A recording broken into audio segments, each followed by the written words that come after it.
Hi guys, and welcome to my very first episode of Ask Mary. I'm coming to you from my mom's fabulous house, and it's so cute, and there's orange blossoms and oranges, and I just wanted to share with you guys.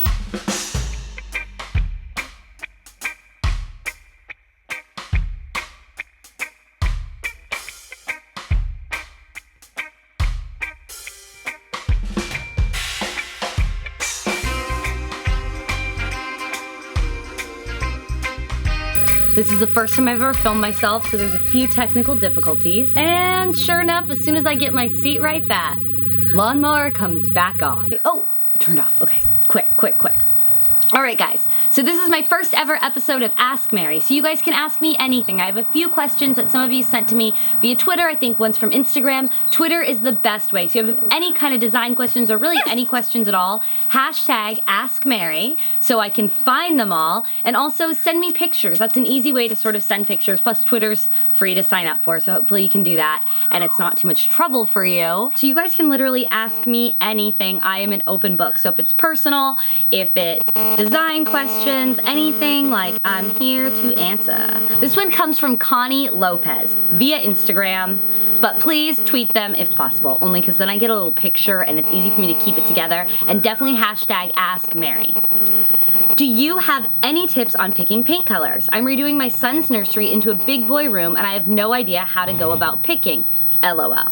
Oh, that's kind of a hard one, man. I feel like I'm a very emotional person, so I tend to design from like an emotional place. Like I kind of just feel the color and I'm usually pretty good about it, and I'm like, I want that and that's what I want. I'm not good at math. I'm good at picking paint colors.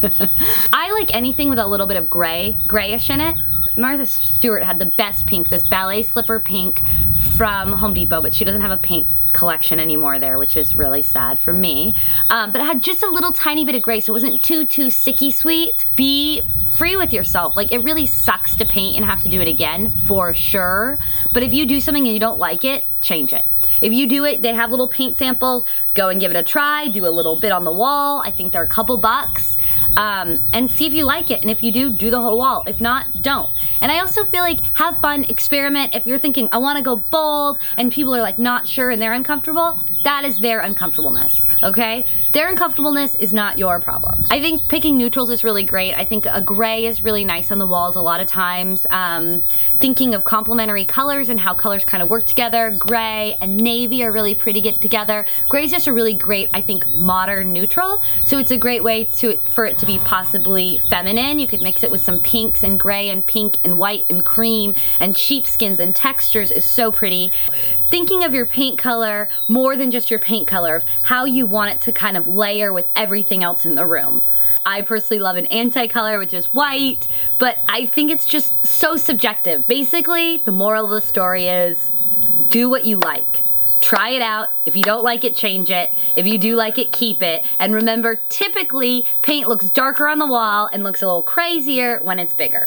And don't be scared. I say just go for it, man. If you like Kelly Green, do it. And sometimes a little bit of paint, especially in a small space, can transform it. A hallway, a bathroom, a small tiny kitchen. You give it a little bit of a color and suddenly it has like personality, where before it just kind of was sad. So, I don't know, be happy, choose paint. All right, next question. I love this game, this show, guys. You guys are so cool. All right, I sort of answered you, Andrew Vickery, at Official Vickery on Twitter. Sort of answered you via Twitter, some of you might have seen, but I'm gonna repeat it for all of you. And I'm gonna put this up on the screen that I'm looking at right now. It's this chair. At Mary Elizabeth, how can I make this monstrosity fabulous? Well, that's a tall order. I mean, of course you could do like reupholstery, but honestly at that point you might as well just go to the thrift store, pick out something you like. I mean, you could just do that now, but if you really want to make this work, I say you grab your fabric paint. You can go to any craft store, Joann Fabric, whatever, I'm sure you could Google it, and get some fabric paint. The thing about fabric paint is it tends to make the fabric sort of stiff. But actually, because this is so tailored, I actually think it could work well, and I feel like we have got to cover up that print. That is #1. So I would pick a really cool dark color. Maybe you do black, maybe you do navy, maybe you do dark green, something that can really absorb all that, because these are pretty saturated colors as they are. Now I would just paint the shit out of this thing. I've done that before. I've even done it with outside stuff that I dragged home off the street, but it had a cool shape, but I didn't have the money to spend, and I straight spray painted the fabric, okay? And you would think that looked really ghetto, but compared to what it looked like before, it was amazing. Get that to a solid color, maybe throw a little sheepskin on the back, get yourself a little printed pillow, and voila, now you're talking. Oh, another idea is find some thin linen fabric. You could probably even use maybe even a king size flat sheet. Cali King Okay, I'm coming with a new idea just as we do this. You guys are so creative, you're inspiring me. You could grab a king size flat sheet and literally just tuck it in there all around, tuck, tuck, tuck, tuck, tuck, and just kind of let it be drapey. And do something gray, do like a taupey color. You could still throw a sheepskin on a pillow. But you kind of just tuck it into the sides and let the loose ends just go to the floor and just be bohemian and chic. So if you do it, send me the picture because I want to see. Next question. And my phone died. Nonetheless, I'm gonna like show everyone's name anyway up here, so I'll tell you who tweeted it to me and sent me some pictures, and they asked me how they can sort of transform their room. So the first thing I would say to you is you got a great bed, you obviously have the space. For me, creating a bedroom is about creating symmetry. So if you are fortunate enough to have the room, to have two end tables, whether or not they're two shelves even that are by the side of your bed, do it. If you have two end tables, use them. You want bedside tables and you want two sort of lamps. They don't have to be exactly the same, but it creates a look of symmetry, and to me, that creates extreme elegance in the bedroom. Now, you can do obviously a rug beneath. There's ideas you could do a runner on each side. You could do just two like sheepskins. I'll do a sheepskin on one side, sheepskin on the other side. You wake up in the morning, you're like, ooh, cozy. My toes have never been so happy to wake up in the morning. You can always, of course, put a picture above the bed, lean some art, have some things, but if you have your bedside tables, it's functional, it's fabulous,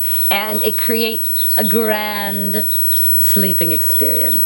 All right, now one more question. Again, I'm linking to everyone's names. I'm gonna show, this was also via Twitter, and you asked, what can I do with this navy blue carpet that's in my apartment? I'm not crazy about navy, what do I do?